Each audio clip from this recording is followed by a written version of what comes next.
The Middle East war is now entering its fourth week, with only 2 days left in this phase of fighting. Both sides continue to claim victory. But today, major developments have shaken the region. Iranian media officially confirmed that their top security official, Ali Larijani, was killed in an Israeli airstrike. Iran's nuclear plant has been hit. A missile site near the Strait of Hormuz was destroyed by a strike, and 2 million tons of cargo are waiting for the strait to reopen. Donald Trump has publicly criticized his coalition partners, calling their refusal to help a foolish mistake.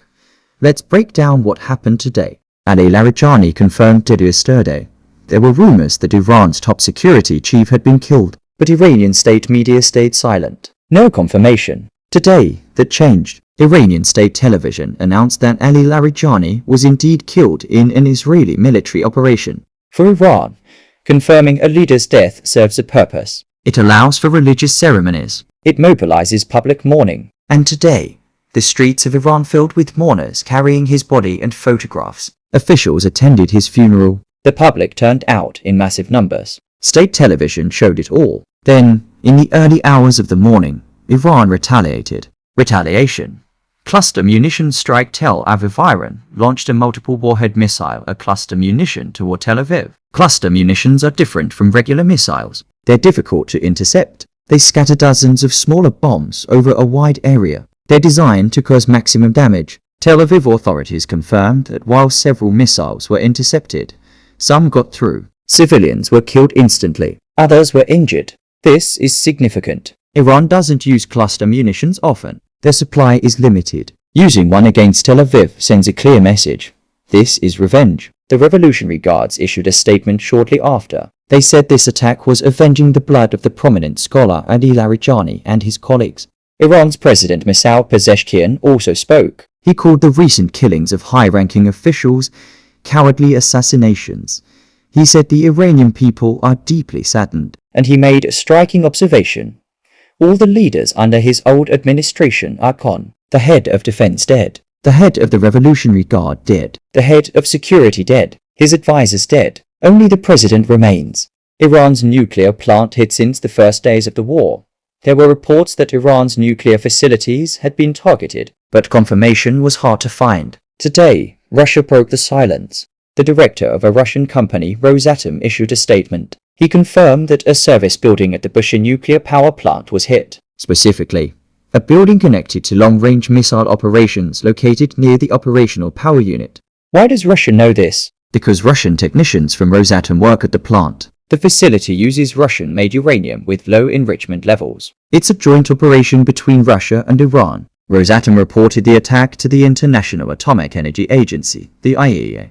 The IAEA responded with deep concern. They called on all parties to exercise maximum patience. They also reported that devices had penetrated the ground in the area surrounding the plant. Here's the worry. There are 48 Russian employees at Bushehr right now. The head of Rosatom said they're considering evacuating their personnel. Iran called the attack a violation of international law, but they haven't released their own images of the damage.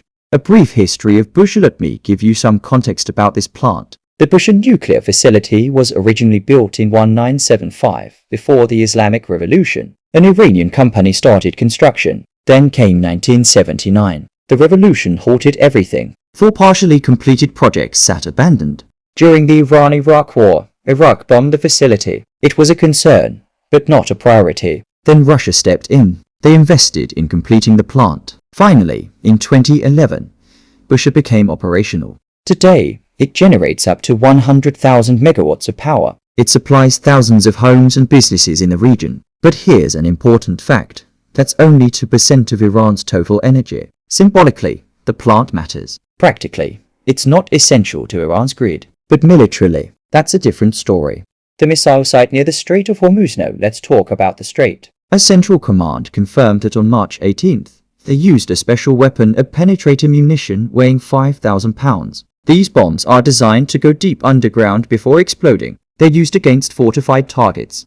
The target? A missile site near the Strait of Hormuz. This is significant because Iran has been using this site to threaten shipping lanes. For weeks, no ship could pass through the strait without fear of attack. Several cargo vessels have already been hit. The operation was massive. Analysts say that if this is a single operation focused on the mouth of the strait, the war could extend another 2 months. We're not looking at a 1-month conflict anymore. We're looking at a prolonged campaign. And that means oil prices will stay volatile. Satellite images from Maxar show dozens of ships and tankers stuck at the port. Remember, 20% of the world's oil passes through this strait. Right now, it's effectively closed. The US military also announced that 5,000 additional troops are moving into the area. There's speculation this could lead to a ground operation on the Iranian island that serves as a major oil outlet. More than 50 ships usually dock there to load oil. Right now, they're waiting, unable to move. Trump's coalition problems. No, let's address President Trump's frustration.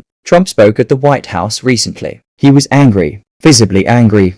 He told reporters that everyone agrees with him privately, but nobody helps publicly. He said what the US needs right now is help clearing the strait. He said this isn't difficult for America alone, but he wants cooperation because this region affects everyone. It's an international waterway. The international community should help secure it, but the responses have been lukewarm at best. The UK said the strait must be open to stabilize the market, but they also said they don't want the war to expand. Australia confirmed they weren't consulted and have nothing to contribute. Trump responded by saying, "We don't need NATO. We don't need Japan. We don't need Australia. We don't need South Korea." He said this with clear frustration. NATO Secretary General Mark Rutte, who usually coordinates closely with Trump, said members are still discussing whether reopening the strait is even necessary. He said NATO is trying to find the best way to solve the problem. No commitments yet, but there was one positive development. On March 18th, UK Prime Minister Keir Starmer spoke with Trump by phone. They agreed to prepare joint operations in the strait. So now, we have the US and UK moving forward together. Other countries? Still on the sidelines. Iran's position remains unchanged. Any country wanting safe passage through the strait must contact them directly.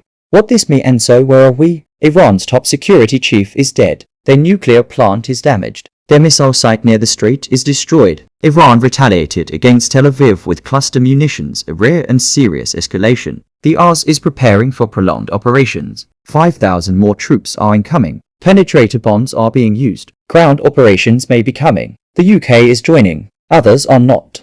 2 million tons of cargo are stuck. Oil prices are unstable. The world watches. And Donald Trump is publicly calling out allies he feels have abandoned America when it matters most. Analysts say military pressure is now the only path forward. Diplomacy has failed. The strait will be opened by force or not at all. But force leads to prolonged war. And prolonged war leads to more death, more instability, and more global economic pain. 4 weeks in. 2 days left in this phase. But the war is far from over. Iran mourns its dead. Israel braces for more retaliation. The US prepares for a longer fight. And the Strait of Hormuz, the jugular of global oil, remains closed. We'll keep watching. We'll keep updating. Stay with us.